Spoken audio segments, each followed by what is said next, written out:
पश्चिम बंगाल में विधानसभा चुनाव के नतीजे 4 मई को आने वाले हैं, लेकिन उससे पहले ही रिकॉर्ड वोटिंग को लेकर आप देखिए किस तरह से इसको देखते हुए सत्तारूढ़ टीएमसी और बीजेपी दोनों ही अपनी अपनी बम्पर जीत का बड़ा दावा कर रही है। हालांकि नतीजों से पहले एग्जिट पोल आने शुरू हो गए हैं। यहां तक कि बंगाल की सियासी तस्वीर देखने के लिए लोग सट्टा बाजार पर भी नजर गड़ाए हुए हैं। और इसी सट्टा बाजार में एक बड़ा नाम है फलौदी सट्टा बाजार, जिसकी माने तो दूसरे चरण की वोटिंग के बाद पिक्चर पूरी तरह से बदल गई है। बंगाल में हुई बम्पर वोटिंग के बाद बाजार के समीकरण भी बदल गए हैं। फलौदी सट्टा बाजार का अनुमान है कि पश्चिम बंगाल में बीजेपी को 150 से 152 सीटें मिल सकती हैं, जबकि टीएमसी 137 से 140 सीटों पर सिमट सकती है। इससे पहले बीजेपी के लिए करीब 100 सीटों का अनुमान लगाया जा रहा था। वहीं सट्टा बाजार में भवानीपुर सीट को लेकर भी चर्चाएं गर्म है। फलौदी सट्टा बाजार के मुताबिक ममता बनर्जी की भवानीपुर में हालत कमजोर होती बताई जा रही है। उनके खिलाफ बीजेपी उम्मीदवार शुभेंदु अधिकारी को बढ़त मिलने के संकेत दिए गए हैं। फलौदी सट्टा बाजार में ममता बनर्जी की जीत पर भाव 20 से 25 पैसे से बढ़कर 50 पैसे तक पहुंच गया है, जिसका सीधा मतलब है कि ममता बनर्जी की स्थिति कमजोर है। हालांकि सट्टा बाजार के अनुमान अनौपचारिक हैं और साइंटिफिक सैंपल के बजाय सट्टेबाजी के रुझानों पर आधारित होते हैं। और देखिए, पश्चिम बंगाल विधानसभा चुनाव का परिणाम 4 मई को पता चलेगा, लेकिन उससे पहले ही पूजा पाठ और अपने इष्ट देवता को किस तरह से खुश करने का दौर जारी है। सीएम ममता बनर्जी ने मां बगलामुखी से बंगाल विजय का आशीर्वाद मांगा है। क्योंकि ज्यादातर एग्जिट पोल ममता बनर्जी के लिए खतरे की घंटी बजा रहे हैं, ऐसे में जनता का आशीर्वाद ईवीएम में कैद होने के बाद ममता बनर्जी कोलकाता के काली घाट स्थित प्रसिद्ध बगलामुखी मंदिर पहुंची। यहां विधि विधान से पूजा अर्चना करने के बाद चुनाव में बड़े स्तर पर जीत का दावा किया।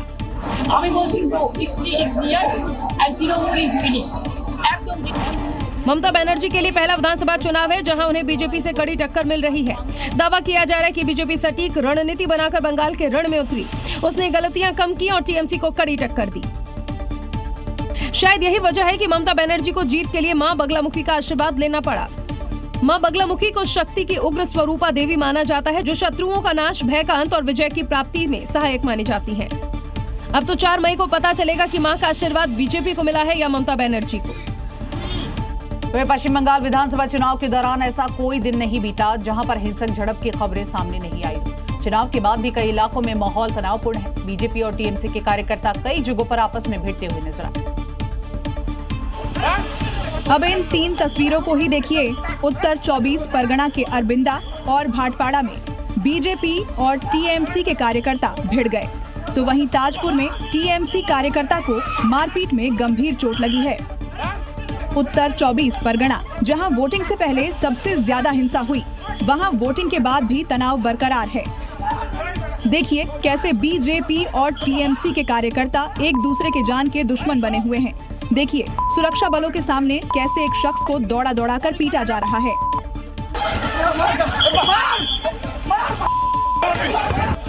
चुनाव के बाद सुरक्षाकर्मी फ्लैग मार्च कर रहे हैं।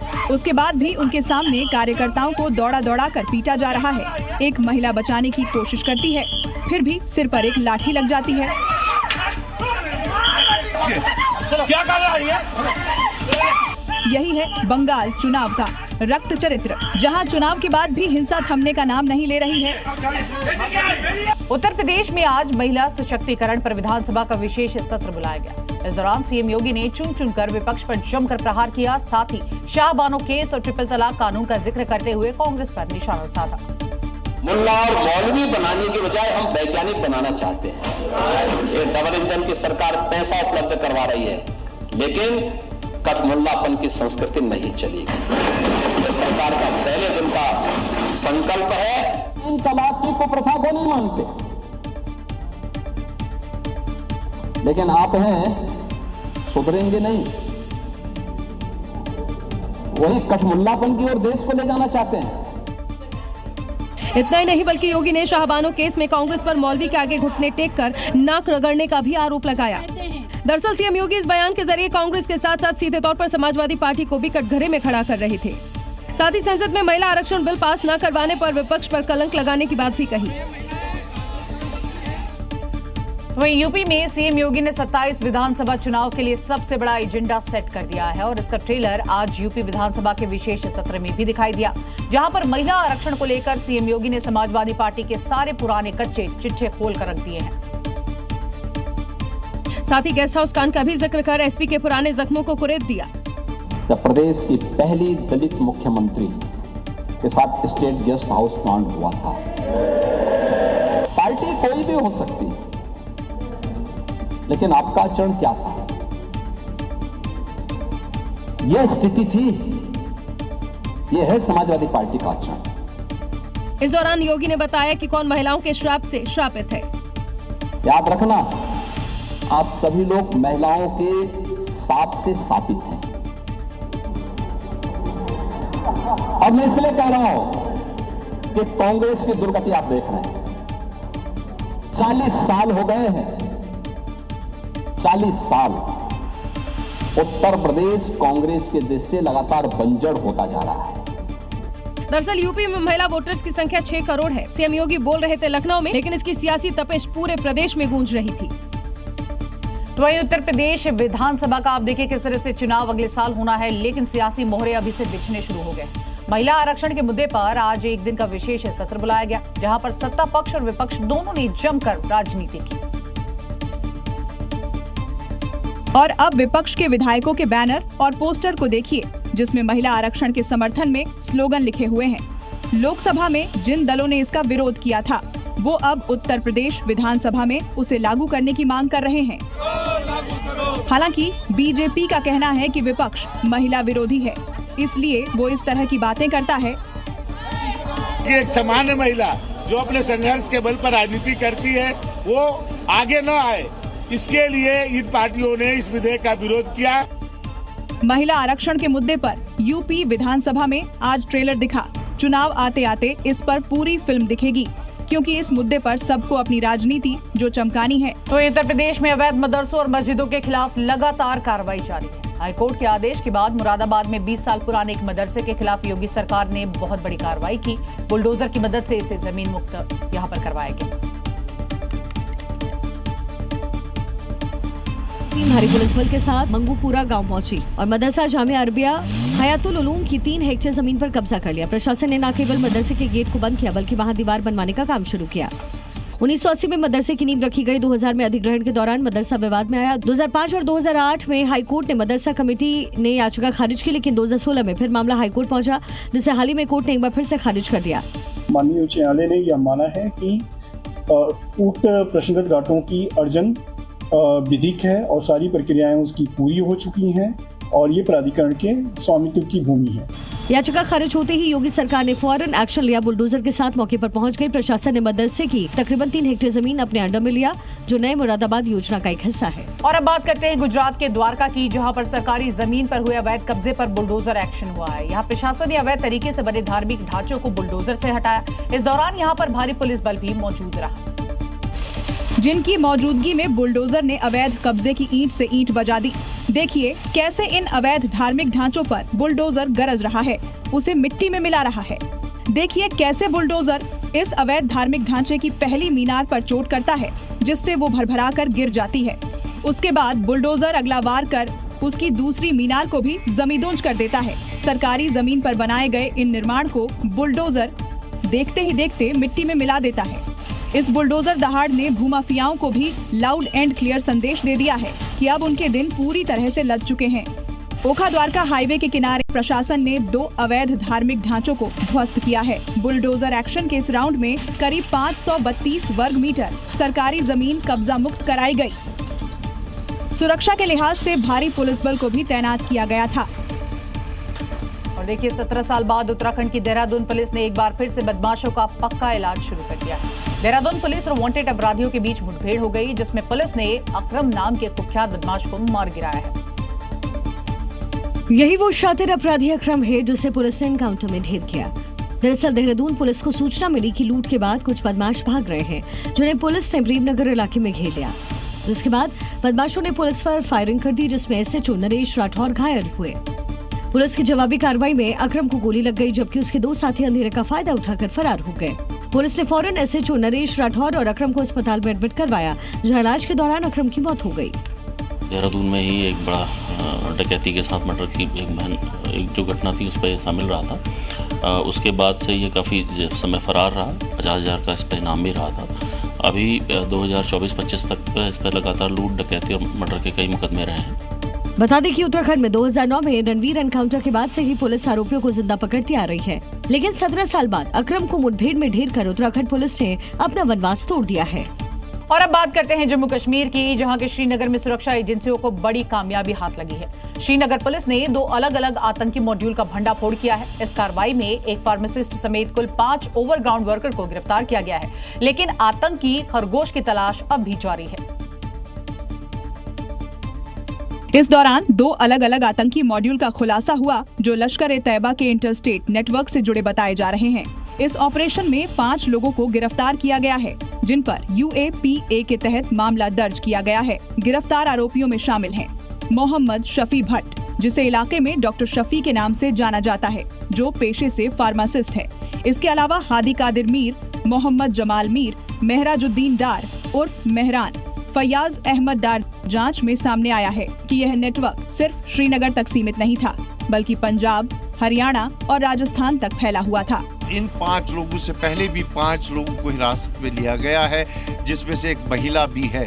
जो ये लोग सारे ओवरग्राउंड वर्कर्स थे।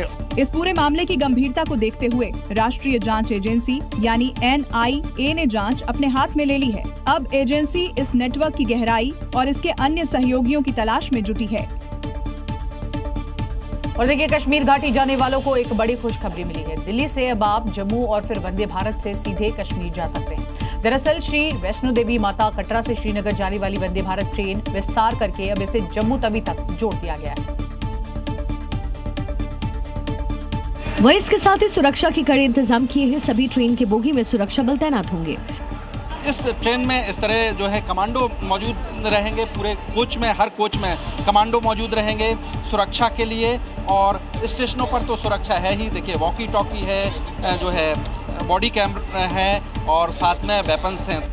वहीं इस दौरान वंदे भारत में यात्रा कर रहे लोगों में भी जबरदस्त उत्साह दिखा। जी, जम्मू यूनिवर्सिटी के हम लोग। अच्छा, तो आप लोग सब लोग जा रहे हैं पहले? जी। हाँ? तो क्या कश्मीर घाटी अब देखेंगे इस ट्रेन से सीधे जम्मू से जाके? हाँ जी, बहुत अच्छे व्यूज मिलेंगे हमें यहाँ पे। यानी जम्मू से कश्मीर तक का सफर जो 9 घंटे का पूरा होता था, अब वो 5 घंटे में पूरा हो जाएगा। साथ ही जो श्रद्धालु अब मां वैष्णो देवी के दर्शन करने जा रहे हैं, उन्हें कटरा स्टेशन पर ट्रेन बदलने का झंझट नहीं होगा। वहीं नवी मुंबई से अंधविश्वास और ठगी का एक चौंकाने वाला मामला सामने आया है, जहां पर काला जादू और अघोरी पूजा पाठ के नाम पर 2 शातिर ठगों ने एक महिला को निशाना बनाया और लाखों रुपए ऐंठ लिए। हालांकि पीड़ित महिला की शिकायत के 24 घंटे के अंदर ही पुलिस ने दोनों ठग बाबाओं को गिरफ्तार कर लिया, जिसमें से एक का नाम है टन बाबा और दूसरे का नाम लहरी बाबा। काले रंग के नकाब से ढके इन आरोपियों की करतूत भी काली है। पीड़ित महिला के मुताबिक दोनों ने आध्यात्मिक गुरु बनने का नाटक किया और फिर महिला को यकीन दिलाया कि उस पर काला जादू किया गया है, जिसके बाद दोनों ने महिला को तंत्र मंत्र और अघोरी विधियां कराने का झांसा दिया और इसके लिए लाखों रुपए ऐंठ लिए।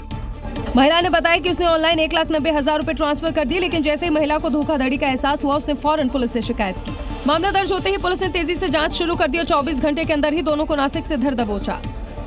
फिलहाल पुलिस दोनों की क्राइम कुंडली खंगाल रही और साथ ही लोगों से अपील भी कर रही है कि अंधविश्वास से सावधान रहें और ऐसे नकली बाबाओं के झांसे में न आए। इस वक्त एक बड़ी खबर सामने आ रही है। आतंकी संगठन अलकायदा की पाक सरकार को चेतावनी।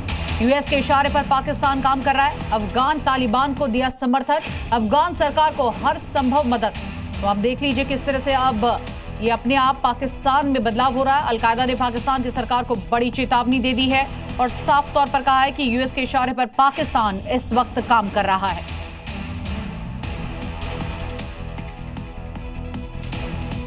अहमदाबाद में 34 साल पुराने एक मर्डर केस का खुलासा अब हुआ है। फरजाना उर्फ शबनम की हत्या का खुलासा किसी हॉरर फिल्म से बिल्कुल कम नहीं लगता, जिसमें क्राइम भी है, सस्पेंस भी है और अनजान खौफ भी है। देखिए, हाथों में दस्ताने पहनकर मिट्टी से मृत शरीर के अवशेष खोजते ये फॉरेंसिक एक्सपर्ट हैं। सुनसान घर में कुएं के पास खुदाई की जा रही है। जेसीबी भी लगी हुई है, गड्ढे में सीढ़ी लगी हुई है। क्राइम ब्रांच और फॉरेंसिक एक्सपर्ट कुएं की खुदाई कर रहे हैं। देखिए कैसे टॉर्च जलाकर बहुत ही सावधानी से खुदाई की जा रही है। 34 साल पहले दफनाई गई एक महिला की जो बॉडी, वो मृतदेह है, वो यहाँ अहमदाबाद क्राइम ने बाहर निकाला। उसके अवशेष यहाँ पे वो इकट्ठा कर रहे हैं। फरजाना 1992 में अचानक लापता हो गई। किसी ने उसकी गुमशुदगी की रिपोर्ट तक दर्ज नहीं करवाई। लेकिन क्राइम ब्रांच की टीम को कहीं से सूचना मिली थी। 34 साल पहले 21 साल की फरजाना की 4 लोगों ने गला दबाकर हत्या कर दी, शव को कुएं में छिपा दिया। यहाँ रहने वाले लोगों को भी कुछ अजीब महसूस होता था। इस सूचना पर पुलिस ने कड़ियां जोड़ी और जांच शुरू की। अब फरजाना के भाई से डीएनए का मिलान किया जाएगा। हालांकि आरोपी शमशुद्दीन भी इस दुनिया में नहीं है, लेकिन इसके बाद भी अहमदाबाद क्राइम ब्रांच फरजाना की हत्या की गुत्थी सुलझाने में जुटी हुई है। यूपी के मुरादाबाद में बुर्का पहनी एक महिला से छेड़छाड़ की कोशिश की गई। महिला से अश्लील हरकत करने वाला आरोपी एक मौलाना बताया जा रहा है। उसकी ये शर्मनाक हरकत वहां पर लगे हुए सीसीटीवी कैमरे में कैद हो गई और अब आपको बता दें, इस मौलाना की पुलिस सरगर्मी से तलाश कर रही है। जिसमें दिख रहा है बुर्का पहने एक महिला सुनसान गली से जा रही है। आरोपी मौलाना उसके पीछे पीछे चल रहा है, तभी अचानक मौलाना उस महिला को पीछे से पकड़ लेता है। महिला चिल्लाने लगती है। शोर सुनकर आरोपी मौलाना वहां से फरार हो जाता है। हालांकि उसकी ये पूरी करतूत वहां लगे सीसीटीवी कैमरे में कैद हो जाती है। अब पुलिस इस वैश्य मौलाना की तलाश में जुटी है। जल्द ही आरोपी की डेंटिंग पेंटिंग का वीडियो भी सामने आएगा। जो प्रदेश के व्यापारी और बेटी की सुरक्षा में सेल लगाने का काम करते हैं, तो बनता मैं यहाँ नौकरी करने नहीं आया हूं, कतई नहीं। मैं यहाँ पे इस बात के लिए आया हूँ कि अगर वो करेगा तो भुगतेगा भी फिर। मुरादाबाद के इस डोटी मौलाना का हाल भी उस आदिल सैफी की तरह होगा जिसने मुरादाबाद में एक बुर्का महिला से ऐसे ही छेड़छाड़ किया। योगी फोर्स ने उसको एनकाउंटर में लंगड़ा कर दिया था। उत्तर प्रदेश में महिलाओं की सुरक्षा में सेंध लगाने वालों को मुख्यमंत्री किसी भी सूरत में छोड़ते नहीं हैं और अगला नंबर इस मौलाना का है। और अब बात करते हैं मध्य प्रदेश की रीवा की, जहां पर कलेक्टर नरेंद्र सूर्यवंशी ने एक सरकारी ऑफिस का औचक निरीक्षण किया। इस दौरान बड़ी संख्या में अधिकारी और कर्मचारी नदारद मिले, जिसके बाद कलेक्टर ने ऑफिस के बाहर ही सबकी क्लास लगा डाली। कौन सी बात में हो? पीछे तो जाओ। कौन बात में? ये तस्वीर है रीवा के कलेक्ट्रेट ऑफिस की, जहां देरी से पहुंचे कर्मचारियों को लाइन में खड़ा कर कड़ी फटकार लगाई गई। क्या हो? और क्या है? ये क्या है? इस टाइप के बता दें कि निरीक्षण के दौरान कलेक्टर ने सख्त लहजे में कहा कि सरकारी ऑफिसों में सभी को टाइम से आना है और इसे किसी भी हाल में नजरअंदाज नहीं किया जा सकता। इस दौरान कलेक्टर ने कर्मचारियों के उपस्थित रिकॉर्ड की जांच की और अनुपस्थित कर्मचारियों से जवाब तलब किया। अगली खबर व्यापारियों को सावधान करने वाली है, क्योंकि भीषण गर्मी के बीच चोर अब एसी को भी निशाना बनाने लगे और ऐसा एक मामला नोएडा से सामने आया है, जिसका एक सीसीटीवी फुटेज भी सामने आया है, जिसमें एक शातिर चोर एसी की दुकान के बाहर आकर खड़ा हो जाता है, जहां कई इलेक्ट्रॉनिक सामान रखे हुए होते हैं। दुकान के बाहर खड़े होकर शातिर चोर मोबाइल में बिजी होने का नाटक करता है। इस बीच कई लोग दुकान में घुसते नजर आ रहे हैं, जिसके बाद ये चोर पहले दुकान के अंदर देखता है, फिर इधर उधर देखता है और फिर मौका पाकर एसी का आउटडोर अपने कंधे पर उठाकर वहां से फरार हो जाता है। पूरा मामला नोएडा सेक्टर 110 का है, जिसका सीसीटीवी फुटेज सोशल मीडिया पर खूब वायरल हो रहा है।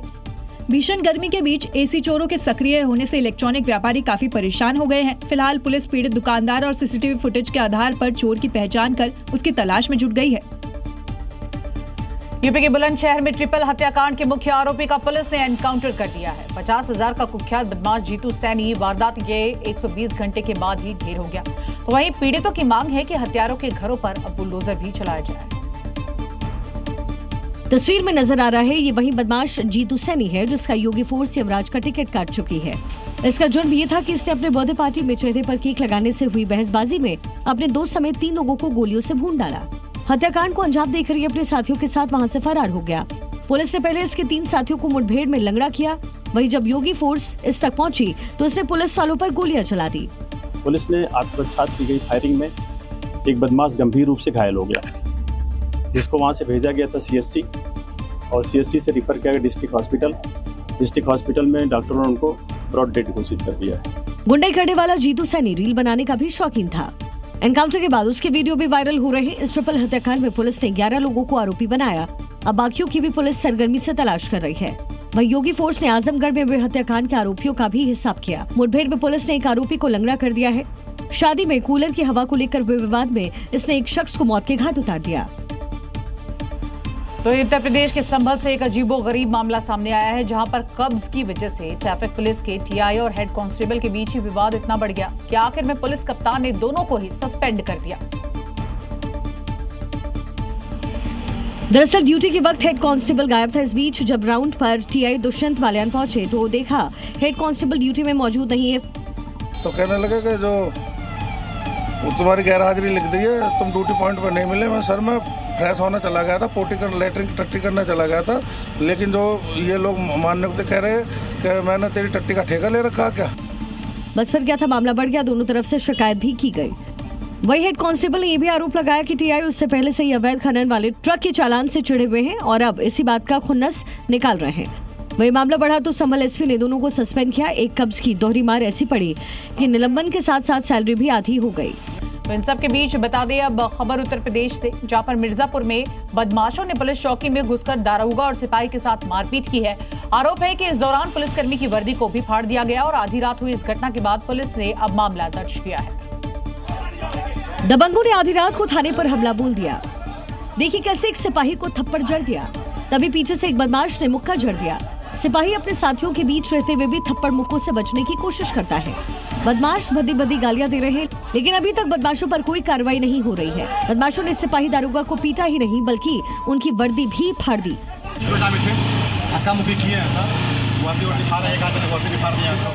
अस्पताल के पास ई रिक्शा चालक ने राहगीर को टक्कर मार दी, जिसके बाद स्थानीय लोग उसे पीट रहे थे। सिपाही ने ई रिक्शा चालक को बचाया और आरोपी को थाने ले गई। इसी से नाराज दबंगों ने पुलिस की टीम पर हमला बोला। बदमाश शायद भूल गए कि वो योगी फोर्स से उलझ रहे हैं। तत्काल पुलिस ने टीम का गठन किया। एक एक बदमाश की पहचान कर उनको अरेस्ट किया जा रहा है।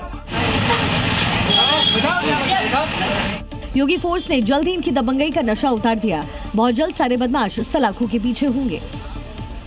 तो मध्य प्रदेश के सागर में लगातार हो रही गौ तस्करों के खिलाफ पुलिस ने अब बड़ी कार्रवाई की है और 3 कसाईयों को न केवल गिरफ्तार किया है बल्कि देखिए सड़कों पर उनका जुलूस भी निकाला है। दरअसल कुछ दिन पहले ही ये कसाई एक गाय को ऑटो में भरकर फरार हो गए थे, जिनका सागर पुलिस ने अच्छे से इलाज कर दिया है। सागर पुलिस ने तीनों कसाईयों को न केवल गिरफ्तार किया बल्कि उनकी हेकड़ी निकालते हुए थाने से उस इलाके तक जुलूस भी निकाला जहां से उन्होंने गाय चुराई थी। फिर कोर्ट में पेशी के बाद तीनों को जेल भेज दिया। बता दें कि 26 अप्रैल को एकता कॉलोनी से ऑटो सवार बदमाश गौवंश चोरी कर ले गए थे और यह वारदात सीसीटीवी कैमरे में कैद हो गई। लोगों ने 3 संदेहियों को पकड़ा, संदेहियों से पूछताछ करी तो उसमें उन्होंने अपना जुर्म करना स्वीकार किया, जिसके आधार पर तीनों को गिरफ्तार किया गया। पकड़े गए आरोपियों के नाम है कासिम, शाहरुख और दिलावर कुरैशी। सागर पुलिस ने तीनों कसाईयों का जुलूस निकालकर ये बता दिया है कि गो तस्करी करने वाले अपराधियों पर सिर्फ केस ही नहीं दर्ज होंगे, उनका ऐसे भी इलाज किया जाएगा। और देखिए शादी का मौका हो और अगर आप किसी रिश्तेदार को बुलाना भूल जाएं तो ज्यादा से ज्यादा क्या ही हो जाता है, वो रिश्तेदार नाराज हो जाता है, आपसे रिश्ता तोड़ लेता है। लेकिन उत्तर प्रदेश के जालौन में चाचा को शादी ना बुलाने पर भतीजे को किस तरह से भारी पड़ गया, उसकी एक तस्वीर अब आपको दिखाते हैं। और पहले तो चाचा ने हंगामा किया और फिर नाराज होकर घर के मेन गेट को वेल्डिंग से सील कर दिया, साथ ही दरवाजे पर ताला भी लगा दिया। फिर क्या था, बवाल बढ़ गया, परिवार में हड़कंप मच गया। बारात से जब दूल्हा दुल्हन लौटे तो उन्हें घर का दरवाजा बंद मिला। वही पीड़ित भतीजे का कहना है कि उसके चाचा ने पहले ही उसे धमकी दी थी। ये गैलरी बना रहा था मकान, तो इसने गैलरी पूरी उजाड़ के रख दी, खराब कर दी पूरी। ना कोई आ पा रहा है ना जा पा रहा है कोई। तो मुझे कह रहा था हम तुम्हारा शादी नहीं होने देंगे और दाता फैला। वही दरवाजे के सील करने की खबर तुरंत पुलिस को दी गई, जिसके बाद पुलिस की मौजूदगी में वेल्डिंग तोड़ी गई। काफी मशक्कत के बाद घर का दरवाजा खुल सका। वही पीड़ित भतीजे ने पुलिस से चाचा के खिलाफ कार्रवाई करने की मांग की है। यूपी के पीलीभीत में पुलिस ने किडनैप किए एक युवक को 3 घंटे के अंदर ही अपहरणकर्ताओं के चंगुल से छुड़ा लिया। देखिए पुलिस ने जब आरोपियों से पूछताछ की और अपहरण के पीछे की वजह पता की तो वो भी हैरान रह गए, क्योंकि युवक का अपहरण फिरौती मांगने के लिए नहीं हुआ, ना ही कोई रंजिश थी। दरअसल जिस युवक को किडनैप किया गया वो एक शादीशुदा महिला को लगातार फोन कर परेशान कर रहा था, जिससे परेशान होकर महिला ने उसे किडनैप कराने का प्लान बना दिया। युवक को फोन कर धोखे से बुलाया गया। जैसे ही वो पहुंचा, थार में बैठे 3-4 लोगों ने उसकी पिटाई शुरू कर दी और उसे थार में जबरन बैठाकर अपने साथ ले गए। हालांकि जैसे ही पुलिस को इस अपहरण कांड की खबर मिली, पुलिस ने सर्विलांस की मदद से करीब 3 घंटे के अंदर युवक को छुड़ा लिया। पुलिस ने मामले में 2 आरोपियों को गिरफ्तार किया है, साथ ही जिस थार से उसे किडनैप किया गया था उसे भी बरामद कर लिया गया है। पुलिस को पूछताछ में पता चला है कि युवक ने सोशल मीडिया के जरिए शादीशुदा महिला का नंबर हासिल किया, जिसके बाद वो बार बार उसे फोन कर परेशान कर रहा था। महिला ने इसकी जानकारी अपने भाइयों को दी, जिसके बाद उन्होंने युवक को किडनैप कर सबक सिखाने का प्लान बनाया। वहीं यूपी के हापुड़ के अधिकारी ने एक ऐसी मिसाल पेश की है जिसने हर किसी को प्रभावित किया है। दरअसल यहां इलाके के अमीन पर पैसे गबन करने का बड़ा आरोप लगा। जन सुनवाई के दौरान जिसकी शिकायत अधिकारी से भी की गई, जिसके बाद हापुड़ अधिकारी ने मामले की गंभीरता को देखते हुए तहसील में करीब 1.5 घंटे तक मामले की जांच में जुटे और आरोपों को सही पाया। प्राइमा फेसाई इन्वेस्टिगेट करने पे पाया गया कि जो एलिगेशंस है वो सही है और अमीन के द्वारा जो धनराशि प्राप्त की गई थी उसे छुपाया गया, उसका सही अंकन कार्यालय में नहीं कराया गया है। दरअसल इलाके का अमीन किसान करीब 2,65,000 रुपए ले चुका था, लेकिन पैसे के बदले रसीद नहीं देता था। अमीन पर करीब 1 लाख रुपए के गबन का आरोप लगाया गया। वहीं ऐसे मामलों से निपटने के लिए अब डिजिटल प्रक्रिया के तहत रियल टाइम जीपीएस के तहत तुरंत ही रसीद और उसकी तस्वीर अपलोड करने की सुविधा दी जाएगी। और देखिए, उत्तर प्रदेश में शहर शहर तूफानी कहर से प्रदेश भर से तकरीबन 7 लोगों की मौत की जानकारी सामने आई है, जहां पर आपको बता दें तेज बारिश और तूफान की वजह से कई ऐसे इलाके हैं जहां पर बिजली का खंभा गिरने से बत्ती गुल हो गई, जिसकी वजह से लोगों की परेशानी और बढ़ गई है। शहर शहर तेज आंधी की वजह से जिले में भारी नुकसान हुआ है। ये तस्वीर सुल्तानपुर की है। तूफान ऐसा मानो सब कुछ उड़ा देने को आमादा हो। वहीं आंधी तूफान के कारण बिजली व्यवस्था पर भी असर पड़ा। इलाके में 50 से ज्यादा ट्रांसफार्मर खराब हो गए। वहीं इस दौरान सड़क के किनारे लगा साइन बोर्ड भी गिर गया। अलग अलग जगह पर दुर्घटना में 7 लोगों की मौत हुई। वहीं तेज हवाओं की वजह से कच्चे घर की दीवार भी गिर गई, जिस वजह से 40 साल की महिला की मौत हो गई। वहीं पेड़ की टहनी टूटने से भी कई लोग घायल हुए। ऐसी स्थिति अमेठी में भी नजर आई, जहां बारिश से जनजीवन अस्त व्यस्त हो गया है। तेज रफ्तार आंधी और उसके बाद तबाही का मंजर देखिए। कहीं बिजली का खंभा जमीन पर गिरा तो कहीं पेड़ के टूटने से कार क्षतिग्रस्त हो गई। वहीं बलिया में भी तेज आंधी तूफान की वजह से एक पुल टूटने से 5 से 6 लोग फंस गए। कड़ी मशक्कत के बाद फंसे हुए लोगों को सुरक्षित निकाला गया।